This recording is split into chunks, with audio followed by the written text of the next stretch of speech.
Hello, and welcome to Politics War Room. This week, we're doing things a little differently and bringing you an excerpt from a podcast that we're big fans of, Against the Rules. On Against the Rules, financial journalist and best-selling author Michael Lewis takes a hard look at authority figures in American life and tries to understand what their experiences tell us about fairness. He's talked to referees and coaches, and now he's taking on a new group, experts. Michael wants to know, why is a country so good at creating experts, so bad at taking their advice? Because while experts are getting better and better, we are getting less willing to hear what they have to say. This is a big problem. This season, on Against the Rules, you'll meet oceanographers and baseball writers, nurses and former gang members, people who don't have a lot in common, but the mixed blessing is of their expertise.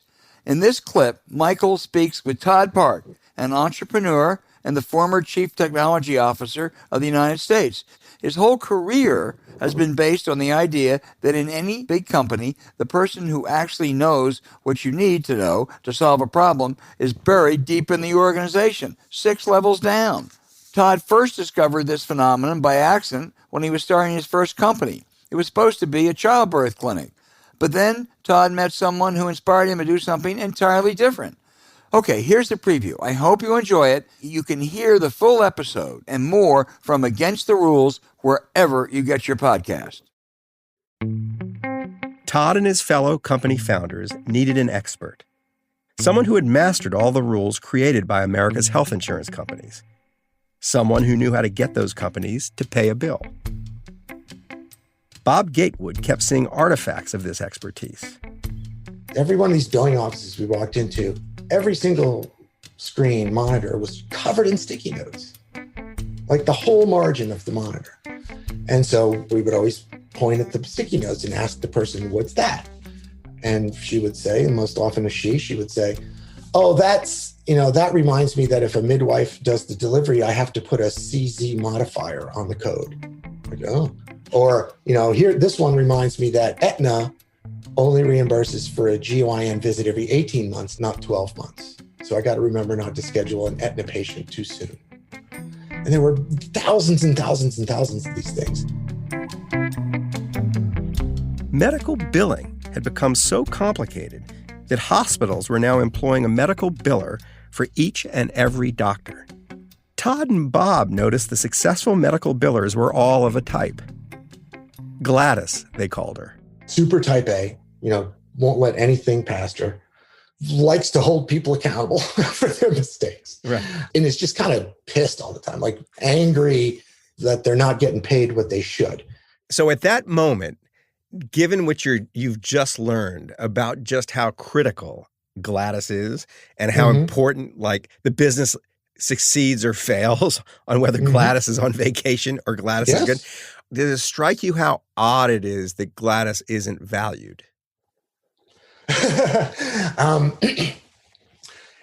Well, that's part of why she's pissed, probably. Unless, sometimes Gladys was the wife of the surgeon. Right. Right. They were all women. I'm not I'm not being sexist. No. Every single one we met was a woman. But yeah, there were a lot of pissed off Gladyses who felt undervalued. By the late 1990s, the financial fate of entire hospitals turned on Gladys. It occurred to Bob and Todd Park that they'd stumbled onto a better business idea.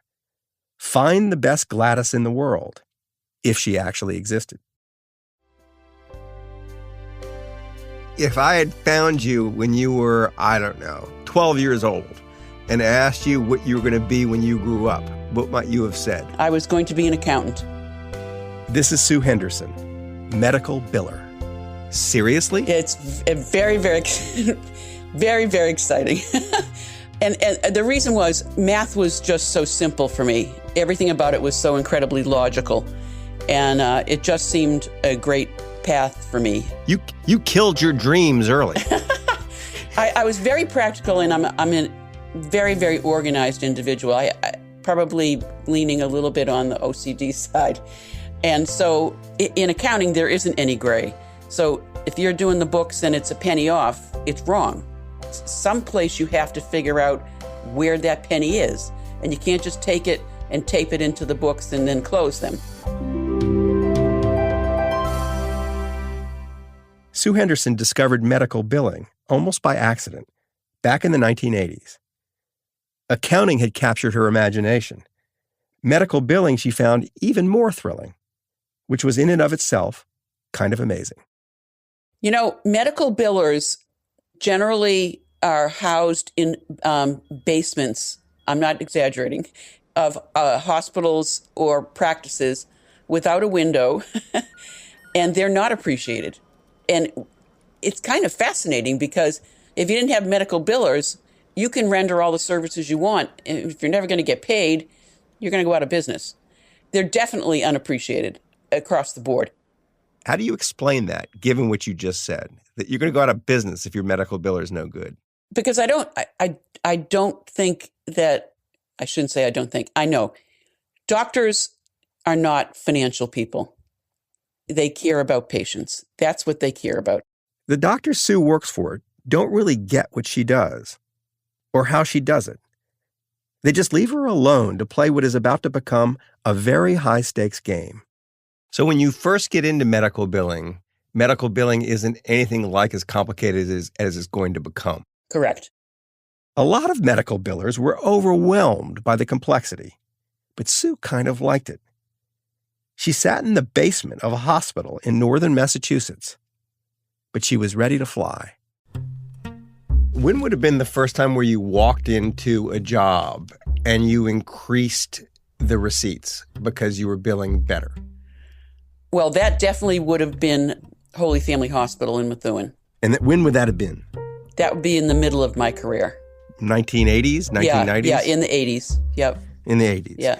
And so that's a moment where you walk in and just by virtue of your command of the complexity, you're able to generate more payment to the hospital. It was a combination of complexity, and it was a combination of looking at a department that was just so unbelievably mismanaged.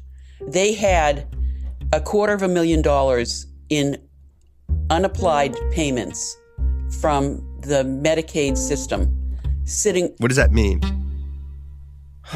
What does that mean? The moment I asked the question, I knew I didn't actually want to know the answer.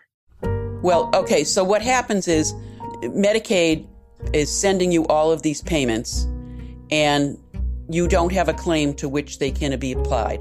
So either you didn't send that claim out, and The details of what Sue Henderson does, well, even she has trouble making it sound interesting. And she's more interested in the details than perhaps anyone in the world. What's the secret to getting the revenue, getting the money out of the insurance company? It unfortunately is playing by their rules. That's the unfortunate part. There's simply now no way around that.